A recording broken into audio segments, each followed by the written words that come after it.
What if I told you that in Kenya today, being a woman could literally cost you your life? Not because of war, not because of disease, but because of the man you thought you could trust. Across the country, headlines have become chillingly repetitive. Another young woman killed, another body discovered, another family broken. These are not random crimes. They are a part of a dark and rising pattern known as femicide. In this video, we're digging deep into the disturbing rise of femicide murders in Kenya, exploring where it all began, why it's escalating, and what it means for the future of safety, justice, and gender relations in the country. This isn't just about statistics. It's about real people, real lives, and the question that every Kenyan is now asking: how do we stop this? How femicide took root in Kenya. Kenya has always struggled with gender-based violence. But femicide, the deliberate killing of women simply because they are women, has taken on new, horrifying visibility in recent years. Back in the 1990s and early 2000s, such cases existed, but they were rarely labeled as femicide. Many were brushed off as domestic disputes gone wrong, or hidden in police files as ordinary murders. But things started shifting around 2017 onwards. That's when social media exploded with cases that could no longer be ignored. Young women, some barely out of their teenage years, were vanishing and later being found dead, often in brutal circumstances. The shocking part? Many of these murders weren't happening in dark alleys or by strangers. They were happening in relationships, by boyfriends, husbands, even men they had trusted as friends.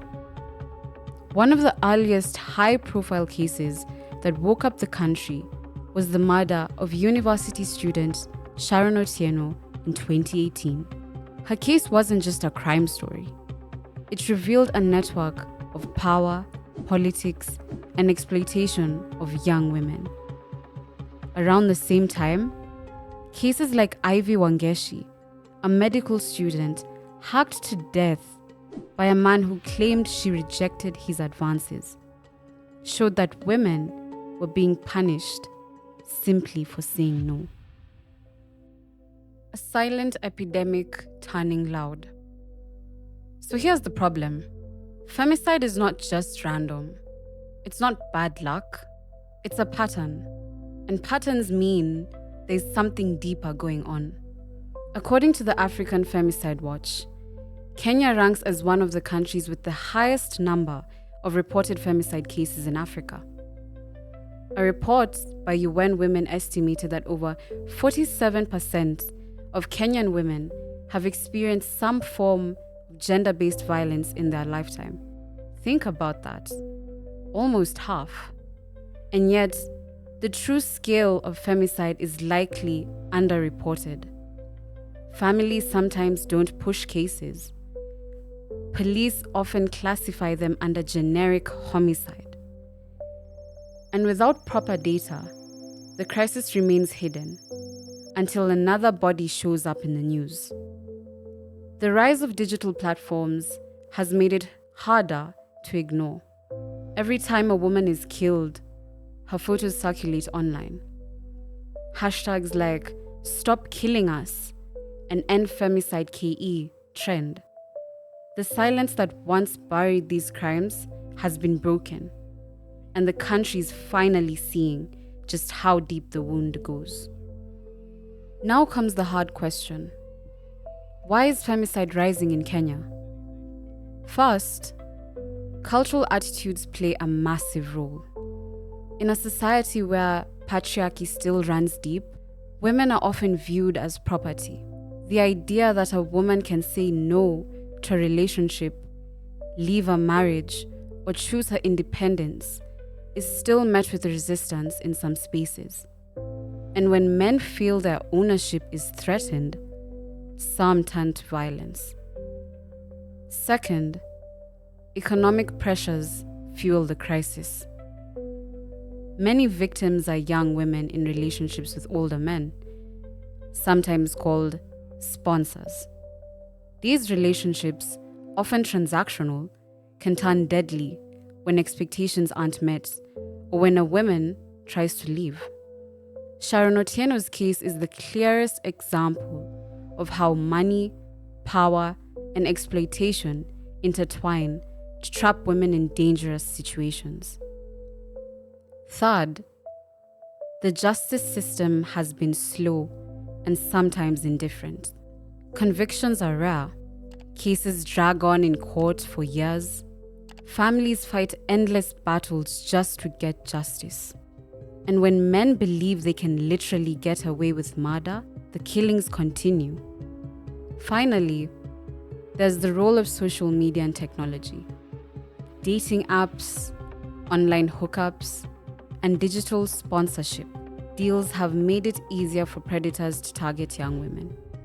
In recent cases, women have been lured through promises of work, money, or even simple dates, only to end up dead. As we dive in deeper, be sure to like, subscribe, and share. Stories that shook the nation. Numbers are one thing, but stories are what make people stop scrolling and pay attention. Take the story of Ivy Wangeshi, a medical student in Eldoret. She was killed outside her hospital by a man who traveled hundreds of kilometers just to attack her. Why? Because she rejected his advances. Her death became a national debate about entitlement, rejection, and toxic masculinity. Or think about Sharon Otieno, whose case exposed not just violence, but also corruption and exploitation at the highest levels of politics. She wasn't just killed, she was silenced because she was pregnant with a powerful man's child. Then there are countless women whose names never make it to the news cycle.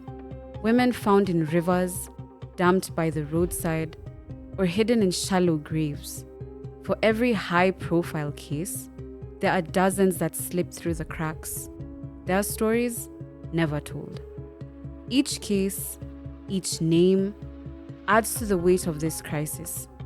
And as more bodies pile up, the pressure on Kenya to act has never been greater. But here's where the story changes. Kenyan women, activists, and allies are refusing to stay silent. Social media campaigns have forced the government to acknowledge femicide as a national problem. Marches in Nairobi, Kisumu, and Mombasa have brought thousands into the streets with placards reading, "Stop killing us." Organizations like FIDA Kenya, African Women's Development and Communication Network, and grassroots collectives have been pushing for stronger laws, faster trials, and more accountability. Survivors are speaking out. Families are fighting back in courtrooms. And slowly, conversations about masculinity, respect, and women's rights are entering the mainstream. Still, resistance is strong. Some dismiss the movement as anti-men. Others argue that not all men are violent, missing the point entirely. The truth is, unless men are part of the solution, the cycle will not end. Femicide beyond Kenya. It's important to understand that Kenya is not alone in this. Across Africa and the world, femicide is on the rise.